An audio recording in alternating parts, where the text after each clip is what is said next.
I too have seen the other videos of people getting excited about this, the PGYTech Mantis Pod.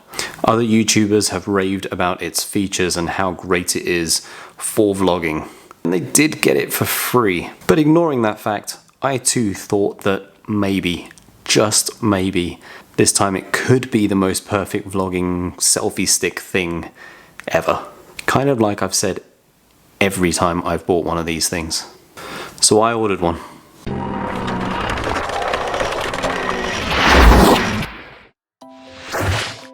So here's something weird. I'm a photographer with a YouTube channel that reviews stuff on my YouTube channel, but I've never reviewed any photography gear until now. Everyone's journey to the perfect setup for a YouTube video is completely different. We all have different things that we like, different needs, different ways that we're filming, and sometimes you end up buying gear that you think is going to be absolutely amazing. It's going to be game-changing for everything that you're doing on YouTube.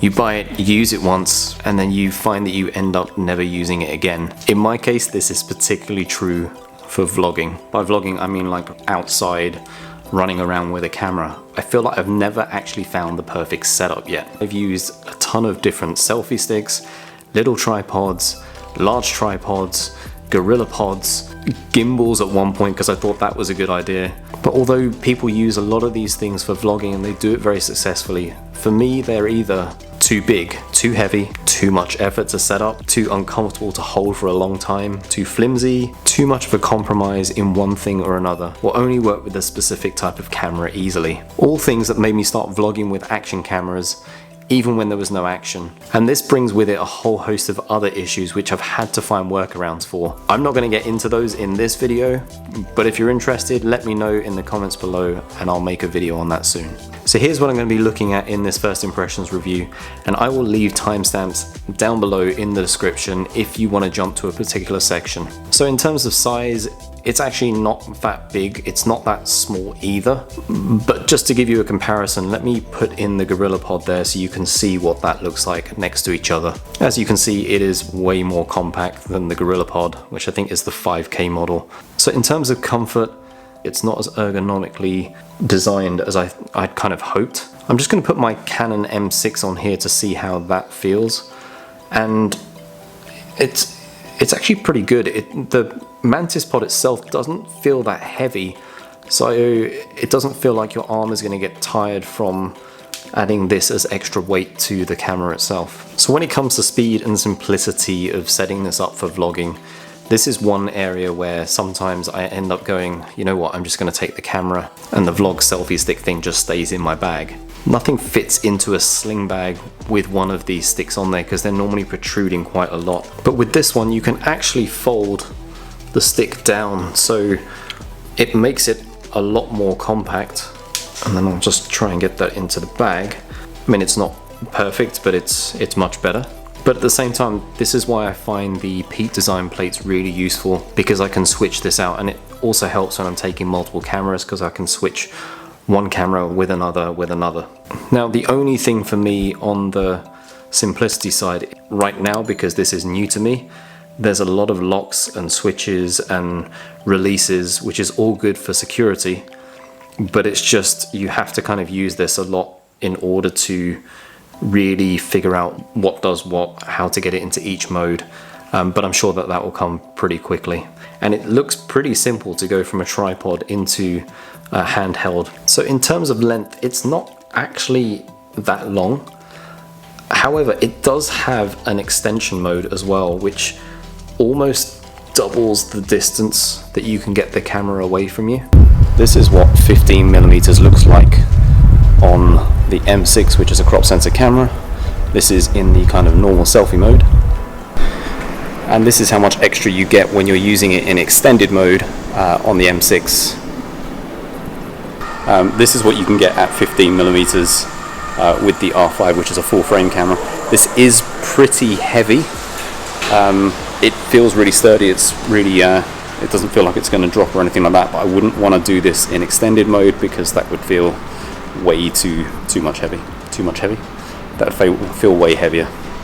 So when it comes to the build quality, everything feels really good. It locks into place and holds it there. There's nothing rattling. The actual body of the stick itself is made out of metal. It has this nice rubber feel to the outside of it as well. The only thing for me is that there are certain pieces of that rubber that I'm kind of going, I don't know how long that's gonna last on there. I can honestly see some of that kind of coming off, but the rest of the unit feels really, really solid.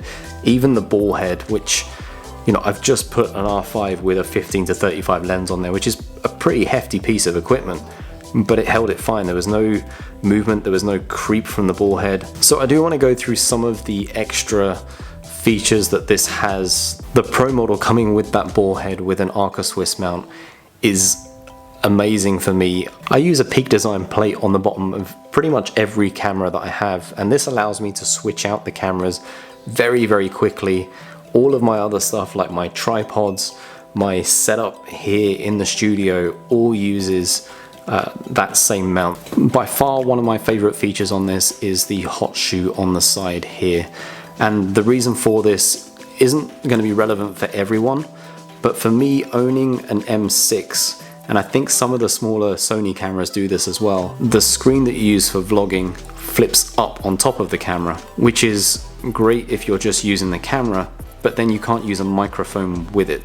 This kind of solves that issue, because then I can put the microphone onto the side there. When I'm using an action camera to vlog, you have to buy like a separate cage to attach a microphone to one of those as well. So this really works. You can just put that straight on there with what you have and use a microphone. And also, if you're vlogging using a phone, this also helps you to attach a normal microphone. You don't have to buy something specific that attaches to a phone.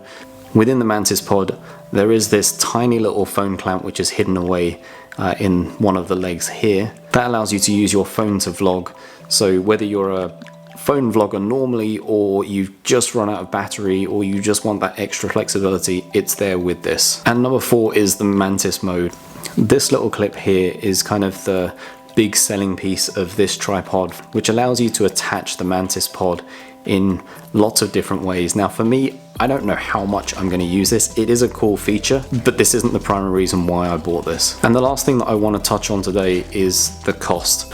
In this configuration with the ball head, and this thing retails for $150, which is a hell of a lot of money for a selfie stick. In comparison, my GorillaPod 5K is about $110 here in Switzerland. But given the amount of things that this covers in one small package, this could have saved me a hell of a lot of money on all of the other selfie sticks that I've been buying over the years. But I'm reserving judgment on whether I think the price is justified for this until I've done some more extensive testing, whether I find myself picking this up and how many of the features that I start using, or whether I go back to picking up my GoPro or Insta360.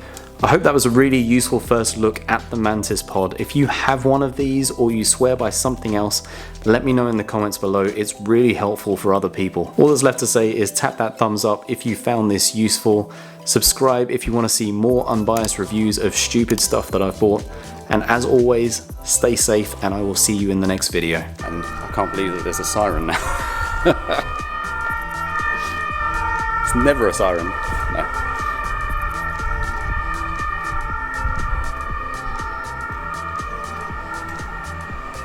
Okay, now that the siren's gone and there's now a tram, check this out. I can't walk properly at the moment, but like, I'm just going for a vlog.